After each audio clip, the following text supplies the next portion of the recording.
Have you noticed that the development level of fighter jets has reached the 5th generation? But why does China still retain a large number of second-generation fighter jets like the J-8? There are mainly 3 reasons. The first point is that the production speed of the J-20 can't keep up.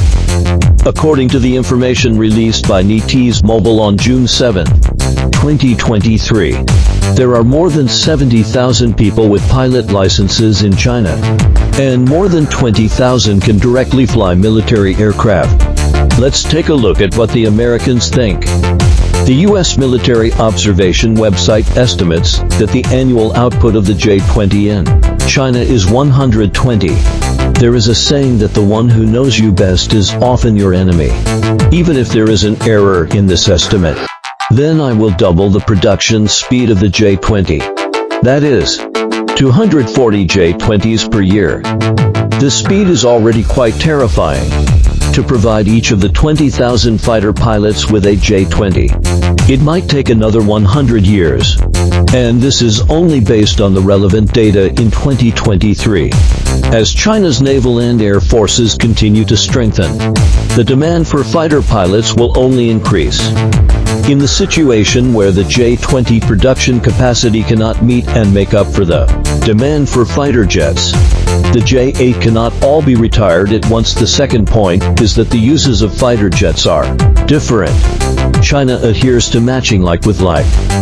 You can't send out the J-20 every time a very poor fighter jet comes. China might be looked down upon as being timid. Although there is a saying that a lion uses all its strength even when hunting a rabbit. China won't do this for the sake of its big country image. So this is one of the manifestations of the multi-purpose of aircraft. We all know in poker that small pairs match small pairs and big pairs match big pairs. Right? Of course. There are other uses, such as low-altitude patrol and pilot training aircraft, etc. The third is the economic factor. The J-8 entered service in 1970 and gradually stopped production in the 21st century, with a gap of 30 years. Even if we calculate according to the annual output of 240 J-8s, there are nearly 7,000 J-8s. And according to relevant reports, the production price of the J-8 is 54 million RMB, totaling 400 billion RMB. Note that this is in the era of 10,000 yuan households. According to the current exchange rate of millions, it is a value of 40 trillion. Retire all. Don't be kidding. Even if the J-20 can now be available to each pilot, I ask you, if you have 10,000 yuan and one day you win 1 million, will you throw away 1,000 yuan? Right. Converting the J-8 into an unmanned aircraft is not fragrant. It directly saves 99% of the manufacturing cost. Moreover, the performance of the J-8 is originally good, hanging several tons of bombs.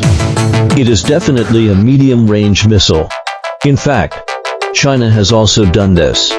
In the 2018 Zhuhai Defense Exhibition, an unmanned aircraft improvement plan of the J-8 was exhibited, and even earlier J-7 and J-6. So, it's not that having 5th-generation fighter jets means looking down on old fighter jets.